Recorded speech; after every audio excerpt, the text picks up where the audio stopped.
El 17 de noviembre del año 9 de nuestra era, en una pequeña aldea llamada Falacrine al noreste de Roma, en el corazón de la Italia central, nació un niño al que nadie en su tiempo habría apostado a que algún día gobernaría el imperio más poderoso del mundo conocido.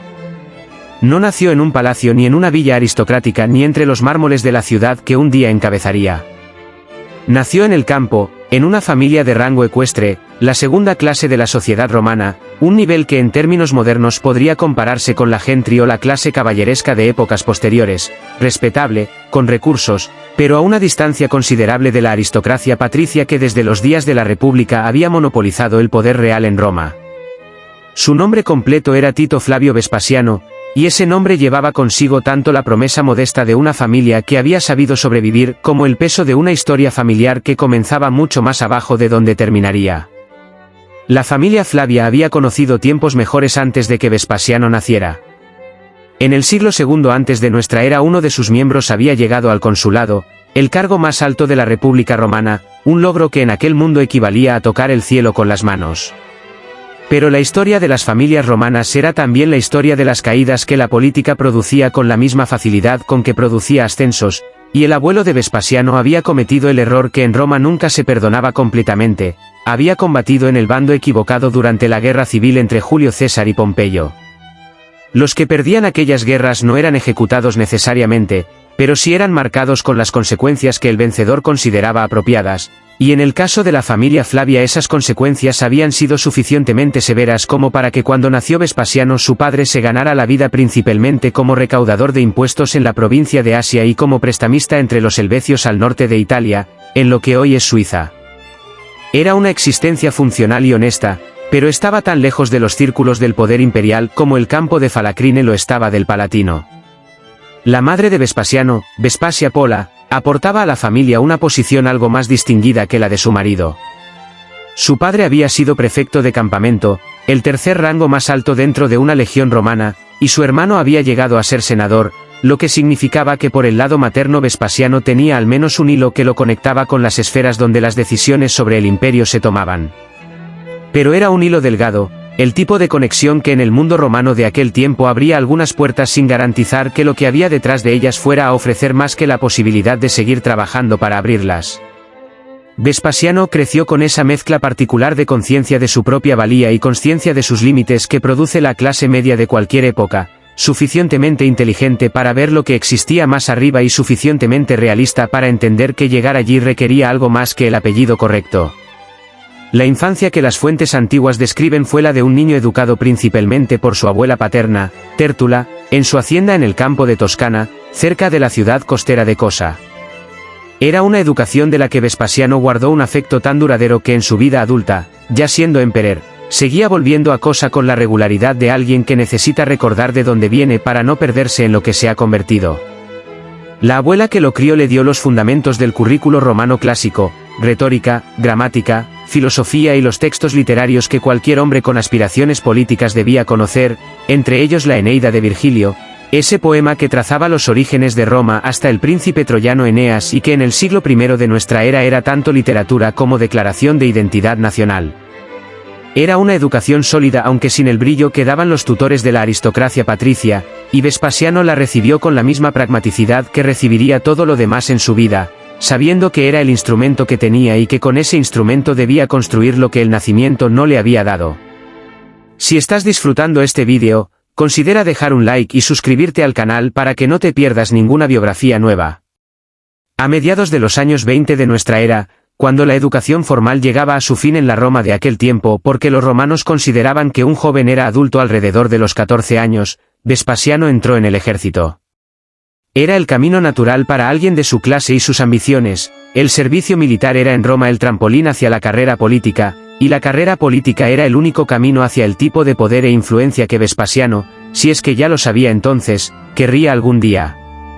Su primer destino fue Tracia, la región que hoy comprende partes de Turquía europea y Bulgaria, donde sirvió como tribuno de los soldados, un rango intermedio de oficial que lo ponía al mando de unos pocos cientos de hombres dentro de una legión.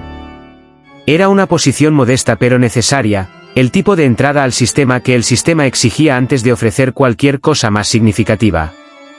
Desde Tracia fue promovido al cargo de cuestor en la provincia de Creta y Cirenaica, el nombre romano de lo que hoy es Libia.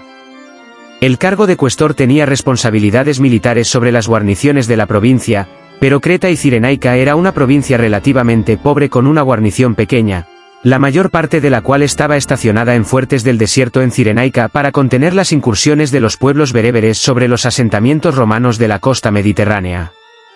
No era una posición que ofreciera ni gloria militar ni enriquecimiento fácil, las dos monedas con que el Imperio Romano compensaba a quienes lo servían bien en los lugares correctos. Era sencillamente el siguiente escalón en una escalera que Vespasiano subía con la paciencia de quien sabe que la impaciencia no acelera ningún ascenso en el sistema que lo rodea. Lo que sí le dio aquella posición fue la elegibilidad para presentarse a las elecciones de edil, el cargo que en Roma tenía a su cargo la gestión de los edificios públicos y los eventos de la ciudad. Vespasiano intentó varias veces obtener ese cargo y fracasó en varios de esos intentos, lo que en sí mismo dice algo sobre su carácter, en un mundo donde el fracaso repetido llevaba a muchos hombres a retirarse hacia la vida privada con la excusa de que preferían la tranquilidad a la política. Vespasiano volvió a intentarlo. Finalmente lo obtuvo en el año 38 de nuestra era, cuando tenía 29 años. Era un cargo que le permitía cultivar contactos entre la clase patricia romana y dentro del gobierno central que hasta entonces había sido inaccesible para alguien de su origen, y Vespasiano los cultivó con la misma determinación sistemática con que había hecho todo lo demás. Fue durante esos años de ascenso gradual cuando Vespasiano se casó con Flavia Domitila, hija de un secretario de cuestor de la ciudad de Ferentio en Italia. Era una mujer de origen muy humilde, posiblemente descendiente de libertos, lo que en el mundo aristocrático romano era la marca de un origen que nadie con ambiciones senatoriales elegiría normalmente para sus vínculos matrimoniales si tuviera opciones más ventajosas disponibles. El hecho de que Vespasiano la eligiera a ella revelaba algo, o que genuinamente no tenía opciones matrimoniales más convenientes en aquel momento de su carrera, o que el amor o la costumbre pesaban más que el cálculo político en esa decisión específica, o ambas cosas a la vez. Con ella tuvo 3 hijos, Tito, que nació en los últimos días del año 39 de nuestra era y que se convertiría en el siguiente emperador tras su padre, una hija llamada Domitila, cuya fecha de nacimiento exacta es incierta, y un segundo hijo, Domiciano, que nació en octubre del año 51. Junto a ese matrimonio Vespasiano mantuvo también una relación con Antonia Caenis, una liberta que había servido como secretaria y asistente de Antonia la Menor, la madre del futuro emperador Claudio, y cuya posición en el entorno imperial le daría a Vespasiano algo que el dinero y el rango no siempre podían comprar: información y acceso. En el año 39 o 40 de nuestra era Vespasiano alcanzó el cargo de pretor, la segunda magistratura más importante de la jerarquía romana después del consulado. Era un ascenso significativo que lo colocaba en una posición desde la que la vida pública de Roma era visible con una proximidad que los años anteriores no le habían dado. Estaba sirviendo probablemente en ese cargo cuando en enero del año 41 de nuestra era la Guardia Pretoriana asesinó a Calígula y colocó a su tío Claudio en el trono en uno de esos golpes de palacio que el sistema imperial romano producía con una regularidad que revelaba tanto la fortaleza del imperio como la fragilidad permanente de quien lo encabezaba. Vespasiano observó esa transición desde su posición de pretor con los ojos de un hombre que llevaba años aprendiendo cómo funcionaba el sistema por dentro, y lo que aprendió de ese evento específico era una lección que nunca olvidaría: que el poder imperial en Roma no era solo cuestión de legitimidad dinástica sino también de quien tenía las legiones y la voluntad de usarlas.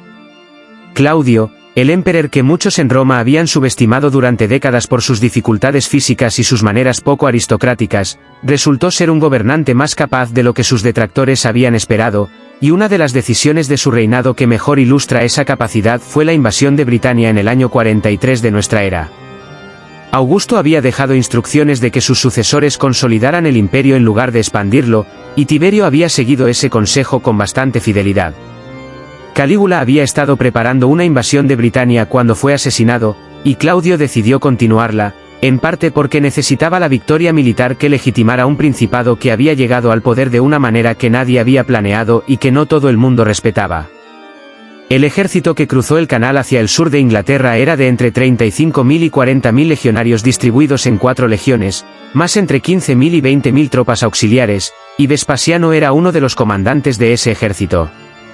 Mientras el comandante general Aulo Plaucio dirigía la campaña desde el norte hacia el Támesis, Vespasiano fue enviado al suroeste con la Legio II Augusta para asegurar el control de las minas de estaño y plata de Cornualles y Somerset.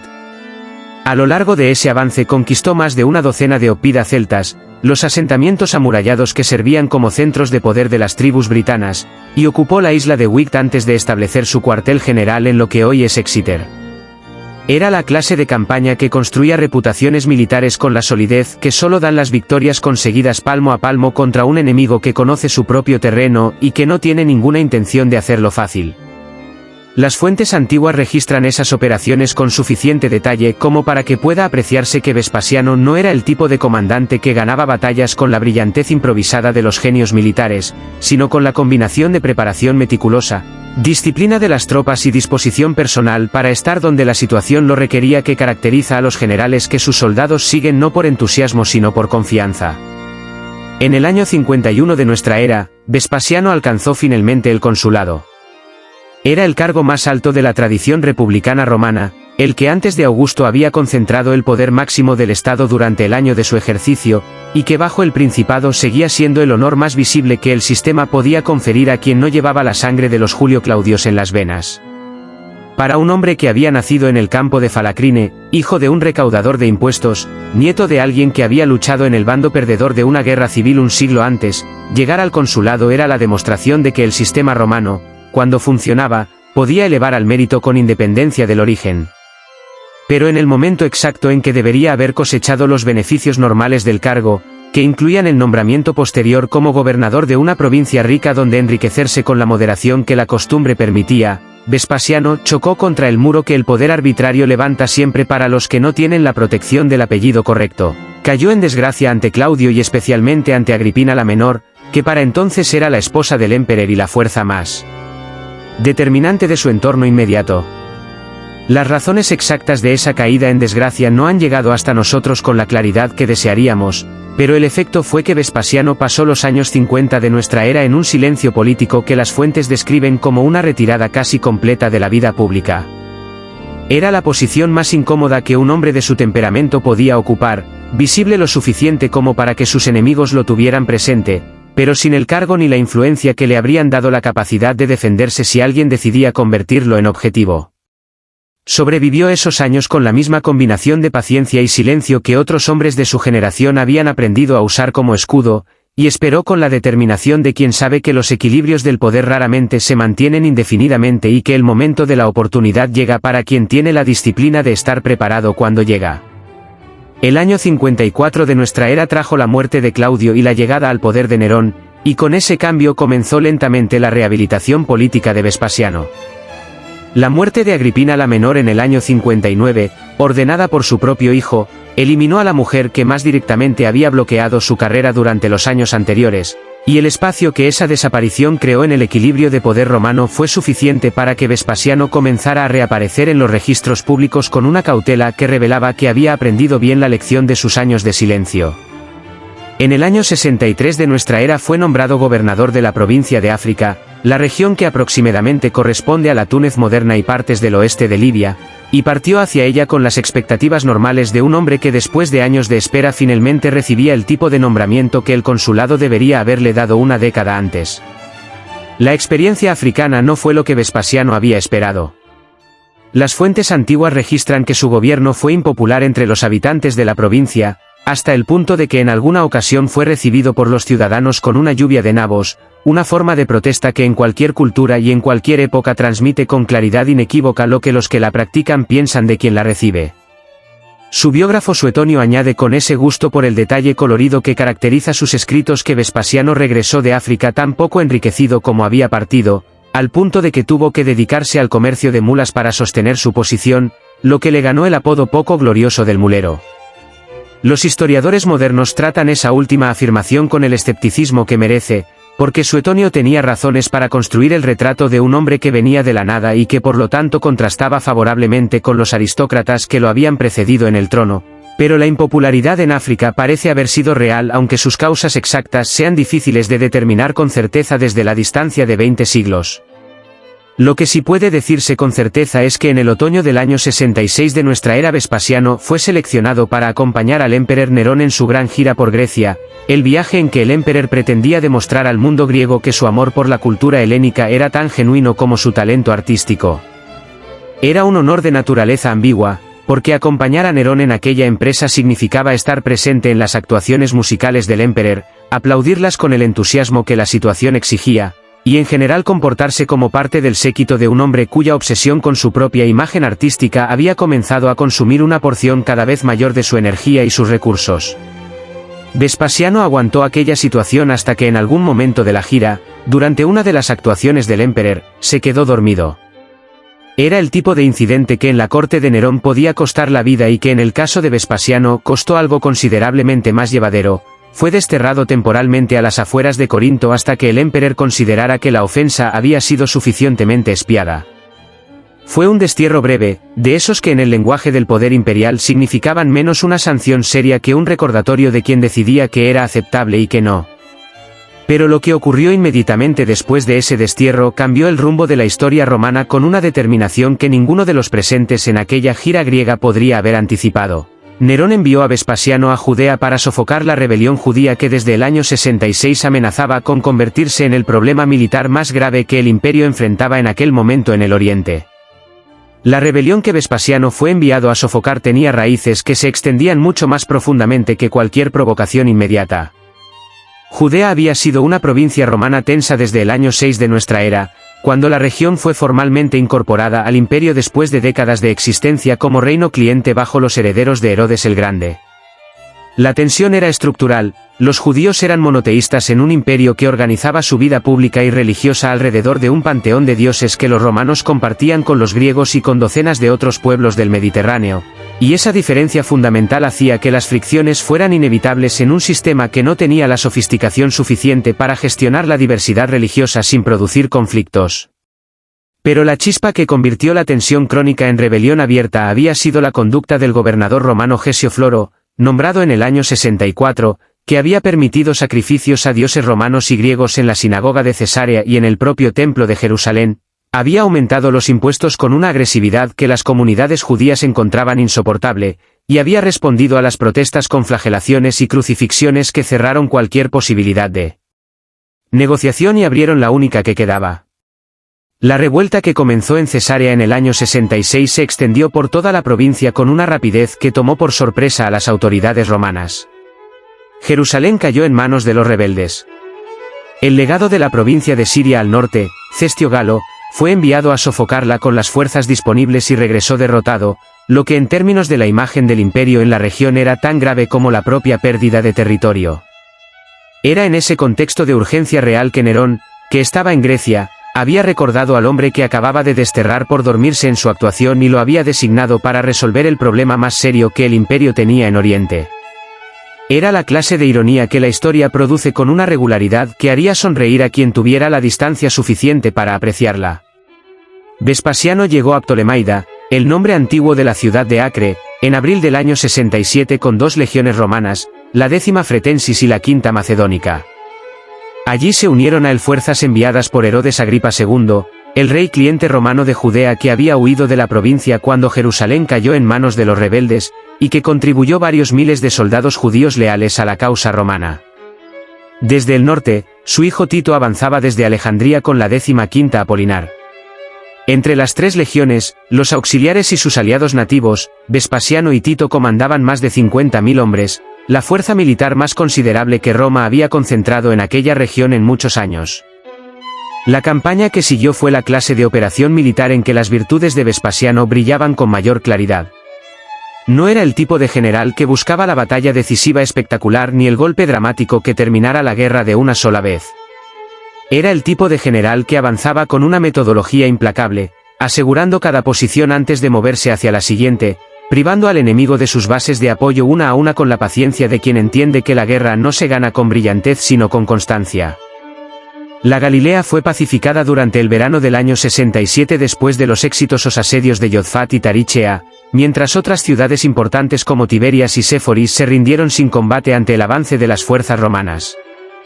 La pacificación de Galilea fue brutal, y el propio Josefo, que escribía sobre su propio pueblo, registró que aproximadamente 100.000 judíos fueron muertos o esclavizados en aquella campaña, un número que puede estar exagerado en la tradición de los historiadores antiguos pero que en cualquier caso señalaba la escala de la destrucción.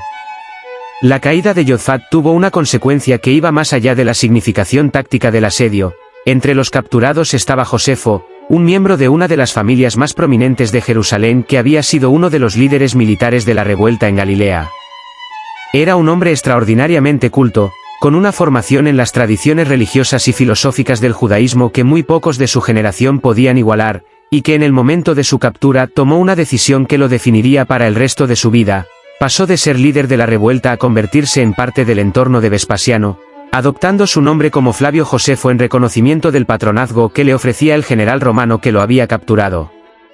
Más adelante se convirtió en traductor de Tito y eventualmente en ciudadano romano libre, y cuando se instaló en Roma en el año 71 produjo las obras que lo harían inmortal: La Guerra Judía, el relato más completo de la revuelta escrito por alguien que la había vivido desde adentro, y Las Antigüedades Judías, una historia de la cultura, la religión y la filosofía del pueblo judío, que sigue siendo uno de los textos más valiosos del mundo antiguo.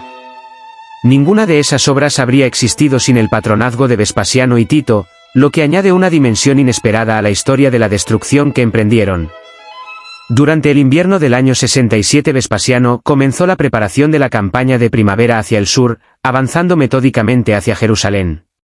Las operaciones de los años 67 y 68 produjeron victorias sucesivas que fueron reduciendo el territorio bajo control rebelde hasta que solo Jerusalén y algunos bastiones aislados permanecían en manos judías.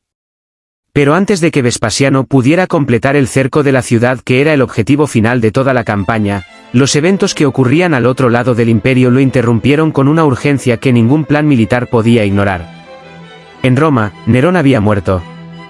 El gobernador de la Galia hispánica, Vindex, se había rebelado en la primavera del año 68, y aunque su rebelión fue militarmente aplastada, había desencadenado la cadena de eventos que terminaría con el suicidio del último de los Julio Claudios en junio de ese año. Galba, el gobernador de la Hispania tarraconense y hombre de antigua familia senatorial, fue proclamado emperador por el Senado, y durante un tiempo breve pareció que la transición podría completarse sin más derramamiento de sangre. Pero Galba era un gobernante que tenía todas las virtudes que el cargo requería en teoría y ninguna de las habilidades que requería en la práctica. Era severo cuando la situación exigía generosidad, tacaño cuando el momento requería liberalidad, y en el espacio de apenas 7 meses acumuló suficientes enemigos como para que el 15 de enero del año 69 de nuestra era la Guardia Pretoriana lo asesinara en el Foro Romano y pusiera en su lugar a Marco Otón, el antiguo amigo de Nerón, que había estado gobernando Lusitania desde el día en que el emperador lo había enviado allí para quedarse con Popea.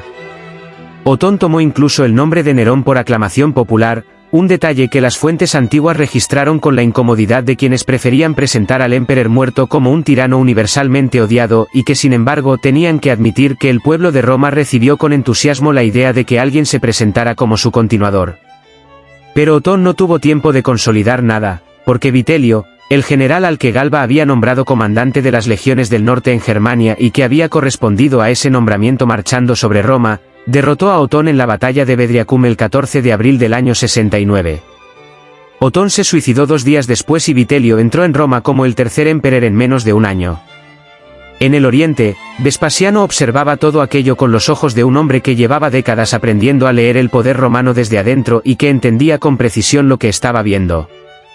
Tenía bajo su mando el ejército más grande de todo el imperio, el que había sido enviado a sofocar la única rebelión seria que Roma enfrentaba en aquel momento, y eso lo colocaba en una posición que ninguno de los otros contendientes del año 69 tenía. Galba había llegado al poder con las legiones de Hispania, que eran respetables pero no enormes. Otón había dependido de la Guardia Pretoriana, que era poderosa en Roma pero limitada en el campo. Vitelio tenía las legiones del Rin, que eran formidables pero que habían gastado gran parte de su energía en la marcha y la batalla de Bedriacum. Vespasiano tenía 3 legiones completas, frescas de campaña y victoriosas, en la región más rica y estratégicamente más importante del Mediterráneo oriental. La decisión de entrar en la guerra civil como contendiente no fue impulsiva ni repentina. Vespasiano comenzó a construir su base de apoyo con la misma metodología con que había conducido la campaña de Judea, sistemáticamente, asegurando cada posición antes de moverse hacia la siguiente. El gobernador de Siria, Cayo Licinio Muciano, que comandaba la provincia más rica y más poderosa de toda la región oriental, fue el apoyo más crucial que necesitaba, y Muciano lo dio. El gobernador de Egipto declaró su lealtad. Los gobernadores de las provincias de los Balcanes se sumaron. En julio del año 69, Vespasiano fue proclamado emperador por sus propias legiones, y en el espacio de semanas controlaba el oriente completo del imperio con más recursos militares y económicos que los que Vitelio podía reunir en Occidente. La guerra civil que siguió a la proclamación de Vespasiano fue una de las más breves y mejor ejecutadas de toda la historia romana, y su brevedad no fue el resultado de la suerte sino de una estrategia que revelaba la misma inteligencia práctica que había definido toda la carrera del hombre que la diseñó.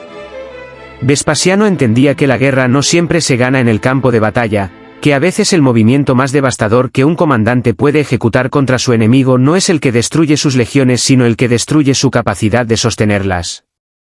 Roma dependía de Egipto para su suministro de grano con una dependencia tan total que cortar ese flujo equivalía a poner al imperio entero de rodillas con más eficacia que cualquier victoria militar. Vespasiano se dirigió a Egipto, tomó el control de la provincia, y desde allí impuso el bloqueo que haría innecesaria cualquier batalla larga.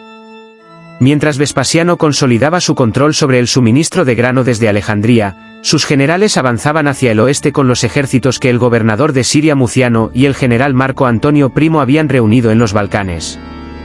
Fue Antonio Primo quien en la práctica ejecutó la campaña militar en Italia, avanzando con una velocidad y una agresividad que las fuerzas de Vitelio no pudieron contener.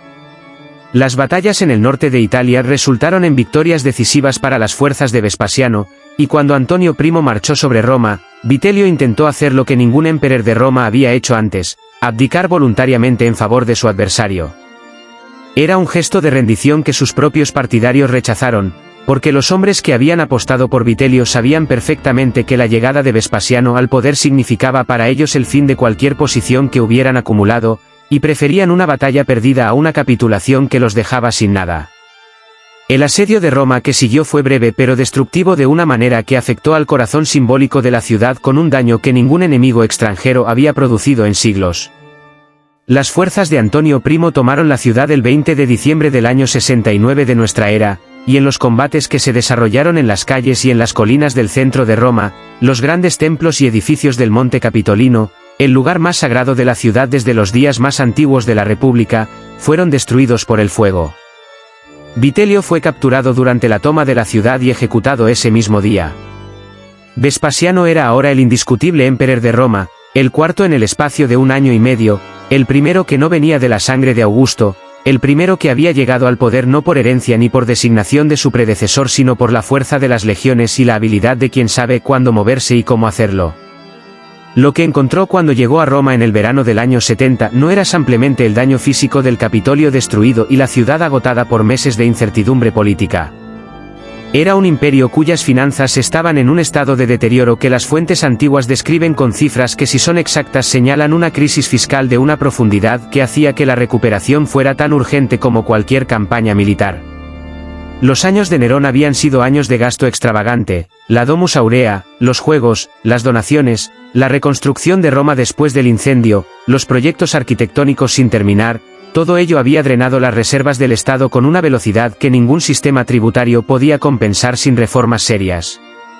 Vespasiano abordó esa crisis con la misma pragmaticidad sin adornos que había abordado todo lo demás en su vida, y lo hizo con una franqueza sobre las razones de sus decisiones que sus predecesores nunca habían mostrado. Aumentó los impuestos. Los aumentó en Roma y en las provincias, y no buscó presentar esos aumentos como otra cosa que lo que eran, la consecuencia directa de que el imperio había gastado más de lo que tenía durante demasiado tiempo y que alguien tenía que pagar la diferencia. La medida más famosa de esa política fiscal, la que más ha perdurado en la memoria popular por la anécdota que la acompaña, fue el impuesto sobre el uso de los urinarios públicos, los retretes comunitarios que Roma tenía distribuidos por toda la ciudad y cuyo contenido era recogido por los curtidores y los tintoreros que lo usaban en sus procesos industriales. Cuando su hijo Tito le reprochó la indignidad de grabar algo tan vulgar, Vespasiano tomó una moneda, la sostuvo frente a la nariz de su hijo y le preguntó si olía a algo. Tito respondió que no. Vespasiano respondió que así era exactamente, que el dinero no olía, independientemente de dónde viniera. Era la clase de respuesta que resumía en pocas palabras una filosofía de gobierno que privilegiaba la eficacia sobre las apariencias con una consistencia que sus contemporáneos encontraban refrescante después de los excesos del periodo anterior. La primera y más urgente de las operaciones militares pendientes cuando Vespasiano llegó al poder era también la que tenía las consecuencias más duraderas, terminar la guerra en Judea que él mismo había comenzado. Había dejado a su hijo Tito al mando de las fuerzas que seguían operando en la provincia cuando partió hacia Egipto para consolidar su posición en la guerra civil, y Tito había continuado la campaña durante el año 69 con los recursos reducidos que Vespasiano le había dejado, reconquistando ciudad tras ciudad hasta que para finales de ese año solo Jerusalén y un puñado de bastiones aislados permanecían en manos rebeldes. En la primavera del año 70, 3 días antes de la Pascua judía, los ejércitos de Tito llegaron ante los muros de Jerusalén y comenzaron el asedio más significativo que la antigüedad romana produjo en aquella región. El asedio de Jerusalén fue uno de los episodios más devastadores de toda la historia del pueblo judío, y su peso en esa historia trasciende con creces el significado que podría tener cualquier otro evento de la campaña militar que lo produjo. La ciudad estaba llena de peregrinos que habían llegado para celebrar la Pascua y que no pudieron o no quisieron salir cuando los ejércitos romanos cerraron el cerco, lo que multiplicó el número de personas atrapadas dentro de los muros muy por encima de su población normal. Las facciones judías que controlaban diferentes partes de la ciudad siguieron combatiéndose entre sí incluso mientras el enemigo romano presionaba desde afuera, convirtiendo el interior de Jerusalén en un escenario de violencia en múltiples frentes simultáneos. El hambre que el asedio produjo alcanzó una intensidad que Josefo describe con detalles que ninguna lectura cómoda puede suavizar completamente. El asedio duró casi 5 meses y terminó en agosto del año 70 con la caída de la ciudad y con un evento que ninguno de los dos lados podría haber previsto completamente en su significación: el Gran Templo de Jerusalén, el centro de la vida religiosa y cultural judía desde los días del rey Salomón, fue destruido por el fuego en los últimos días del combate. La destrucción del templo marcó el fin del segundo periodo del templo en la historia judía, un periodo que había comenzado cuando la estructura fue reconstruida después del cautiverio babilónico en el siglo VI antes de nuestra era y que con su destrucción cerraba un capítulo de 500 años de historia religiosa que no tendría continuación en los términos en que había existido hasta ese momento. Las consecuencias de ese evento para el pueblo judío se extenderían durante generaciones y siglos en formas que ningún general romano, ni siquiera el que lo ordenó, podía calcular desde la perspectiva de una campaña militar de pacificación provincial. Vespasiano y Tito celebraron su victoria con un triunfo en Roma y con la construcción del Arco de Tito, que todavía se levanta en el Foro Romano y que muestra en sus relieves la menorá y los objetos sagrados del templo siendo llevados en procesión por las calles de Roma como trofeos de la conquista. Las políticas que Vespasiano impuso sobre la comunidad judía después de la guerra fueron las que sembraron las semillas de conflictos que durarían generaciones. Prohibió la reconstrucción del templo. Estableció una legión romana permanente en Jerusalén y fundó colonias de veteranos militares en la ciudad en una sustitución deliberada de su carácter que los judíos experimentaron como un ataque directo a su identidad. Impuso un impuesto especial sobre todos los judíos del imperio, en Judea y en las provincias donde las diásporas ya existentes los convertían en comunidades visibles, que debían pagar 2 dracmas anuales simplemente por ser judíos, un gravamen que no tenía equivalente en ninguna otra comunidad religiosa o étnica del imperio y que los historiadores modernos identifican como uno de los primeros ejemplos de legislación punitiva específicamente dirigida contra ese pueblo. Las raíces de 2 nuevas rebeliones judías que estallaron en el siglo II de nuestra era, una entre los años 115 y 117 y otra entre 135 y 137, podían trazarse directamente a las políticas que comenzaron con Vespasiano. Pero la imagen de Vespasiano que la historia construyó no fue la del gobernante que destruyó el templo y persiguió a los judíos. Fue la del restaurador que devolvió el orden a Roma después del caos del año de los 4 emperadores, el hombre práctico que saneó las finanzas del imperio sin pedir disculpas por hacerlo, el gobernante que patrocinó la educación y las artes con una generosidad que sus fuentes más favorables registraron con el énfasis de quienes tenían razones para estar agradecidos. Fue el primero en pagar un salario del Estado a los profesores de retórica griega y latina en Roma, estableciendo un precedente de patronazgo público de la educación que sus sucesores continuarían. Completó el anfiteatro que Nerón había comenzado en el campo de Marte y comenzó la construcción del Coliseo, el edificio que en el imaginario popular moderno representa a Roma con más poder que ningún otro, sobre el terreno que Nerón había ocupado con el lago artificial de su Domus Aurea, convirtiendo un espacio que había sido el símbolo más visible del lujo imperial privado en un espacio de entretenimiento público masivo.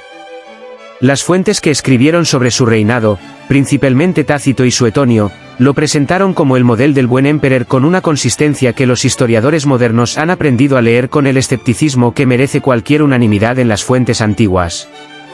Tácito pertenecía a una familia noble que había recuperado su posición bajo Vespasiano después de años de marginalización bajo los Julio Claudios, y su suegro había sido nombrado gobernador de Britania por el propio Vespasiano.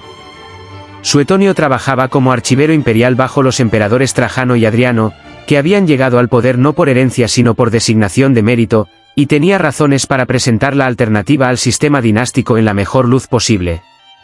Las alabanzas de ambos eran sinceras en su fondo pero interesadas en su énfasis, y la imagen que construyeron del primer Flavio era tanto un retrato como un argumento político sobre el tipo de hombre que debía gobernar Roma. El reinado de Vespasiano tuvo también su lado oscuro, el que las fuentes favorables tendían a suavizar con el mismo instinto con que un pintor de retratos corrige los defectos del rostro que tiene delante. La rebelión de los bátavos en el norte, que había comenzado en el verano del año 69 aprovechando el vacío que la guerra civil había creado en las fronteras del Rin, seguía activa cuando Vespasiano llegó al poder, y la respuesta que envió fue la que el sistema imperial romano consideraba apropiada para cualquier rebelión que hubiera osado desafiar la autoridad de Roma en un momento de debilidad: 8 legiones bajo el mando de su yerno Quinto Petilio Cerial, una fuerza que superaba en número a la población entera de los bátavos. El líder de la rebelión, Cayo Julio Civilis, cuyo nombre romanizado revelaba que había servido en el ejército romano antes de liderar la revuelta contra él, fue aplastado con una eficiencia que dejaba claro que Vespasiano no tenía interés en la negociación cuando la demostración de fuerza era posible. En Britania, la frontera que Claudio había establecido durante la invasión en la que Vespasiano había participado como joven comandante seguía siendo una frontera activa que requería atención constante. Vespasiano nombró gobernadores que expandieron el control romano más profundamente hacia Gales y hacia el norte de Inglaterra, consolidando lo que la conquista inicial había comenzado 4 décadas antes. Era el tipo de política imperial que los historiadores modernos describen como pacificación, pero que en la experiencia de los pueblos que la recibían tenía el peso de la ocupación permanente, con todas las consecuencias que eso producía en términos de destrucción de las estructuras políticas y culturales que habían existido antes de que Roma llegara. Lo que definió el carácter del reinado de Vespasiano más que ninguna de sus campañas militares fue la manera en que gestionó la sucesión desde el primer día. Nunca ocultó su intención de que el poder pasara a sus hijos, y esa transparencia sobre sus planes dinásticos era en sí misma una novedad en el sistema imperial romano, que desde Augusto había practicado una especie de hipocresía institucional en la que los emperadores designaban a sus sucesores mientras fingiendo que el Senado tenía algo que decir al respecto. Vespasiano simplemente dejó de fingir. Nombró a Tito como prefecto de la Guardia Pretoriana, lo asoció al gobierno con una visibilidad que no dejaba ninguna duda sobre lo que significaba, y cuando el Senado le ofreció el consulado de por vida lo rechazó pero aceptó para sí mismo y para sus hijos el tipo de poderes que hacían de la sucesión dinástica una realidad antes de que nadie hubiera tenido que debatirla formalmente. Tito era en aquel momento el hijo triunfante que había tomado Jerusalén, el general victorioso cuya popularidad entre las legiones y en las calles de Roma era suficientemente real como para que su posición como heredero fuera no solo una declaración de intención de su padre sino una elección que el sistema podía aceptar sin demasiada resistencia. Pero había una dimensión de la vida de Tito que Vespasiano encontraba políticamente inconveniente y que gestionó con la misma franqueza con que gestionaba todo lo demás. Tito había traído de vuelta de Judea a Berenice, la hermana del rey Herodes Agripa II y una mujer de una inteligencia y una presencia que los contemporáneos que la describían no podían ocultar aunque en muchos casos quisieran hacerlo. Era judía, era reina en su propio derecho, y Tito la amaba con una intensidad que todos los que lo rodeaban podían ver. Roma no aceptaría una reina oriental como consorte del heredero al trono imperial, y Vespasiano lo sabía.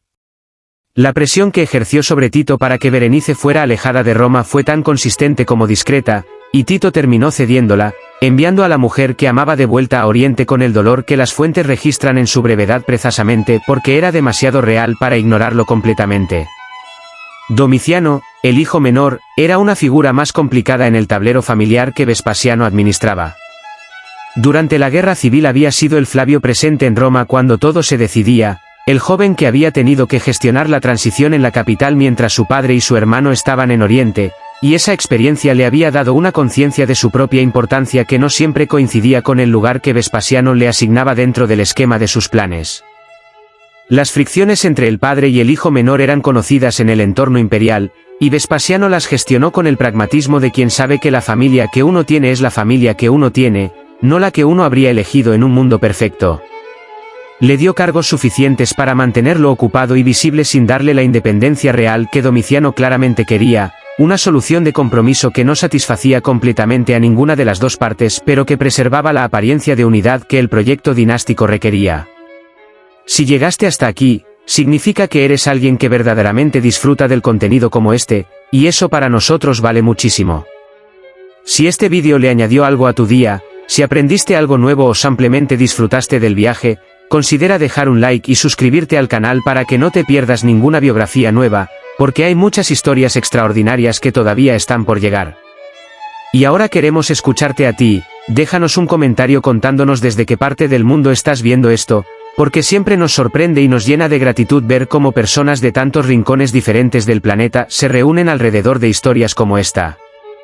Muciano, el gobernador de Siria que había sido el aliado más crucial en el camino de Vespasiano hacia el poder y que durante los primeros años del nuevo reinado había ejercido una influencia tan considerable que algunos historiadores lo describen como un gobernador informal, fue desapareciendo gradualmente de los registros públicos a mediados de los años 70, probablemente por enfermedad.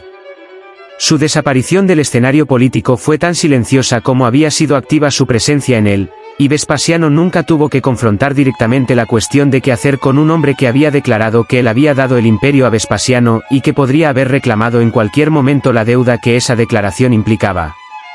La historia resolvió ese problema con la eficiencia que a veces muestra para eliminar los nudos más difíciles antes de que sean necesarias las tijeras. Los años del reinado de Vespasiano fueron años de reconstrucción en todos los sentidos en que esa palabra puede usarse para describir lo que hace un gobierno después de un periodo de crisis.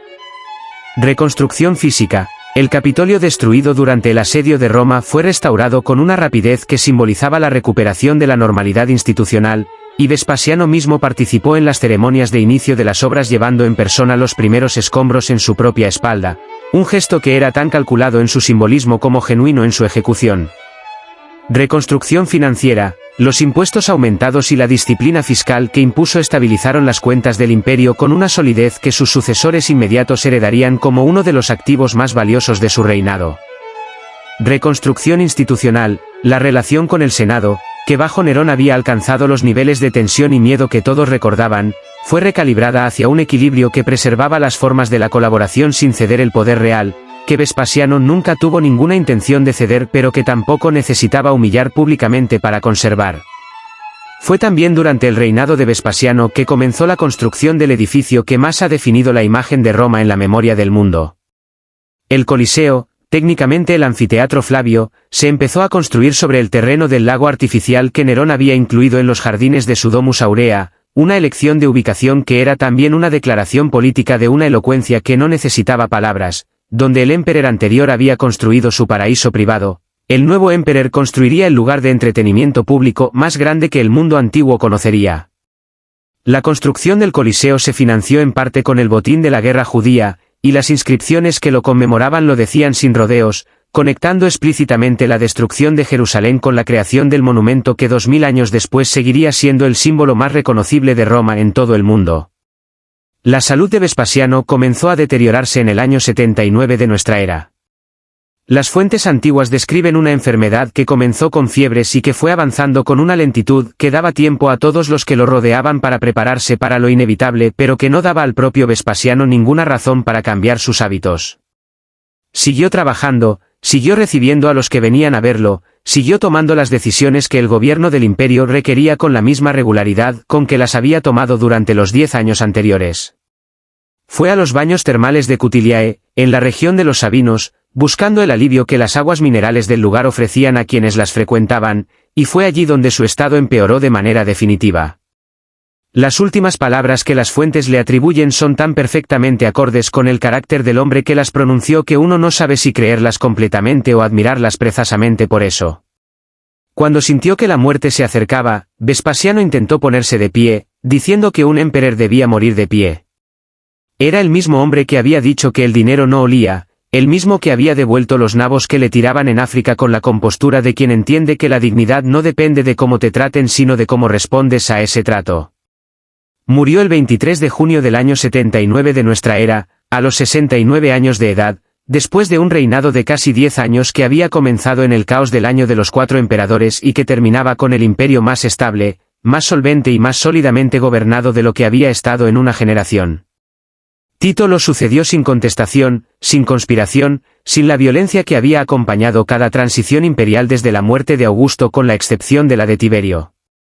Era la primera sucesión verdaderamente pacífica en décadas, y el hecho de que fuera posible era en sí mismo el legado más significativo de Vespasiano, más duradero que el Coliseo y más valioso que el saneamiento fiscal.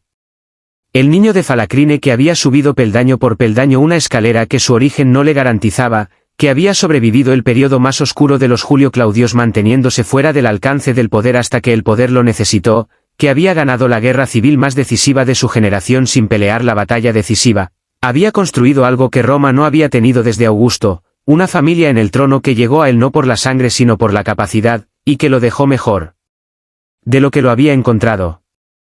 El Senado lo deificó. Le concedió el título de Divus, el dios, que Roma reservaba para los emperadores que habían servido lo suficientemente bien como para que la institución encontrara conveniente elevarlos por encima de la condición humana después de su muerte.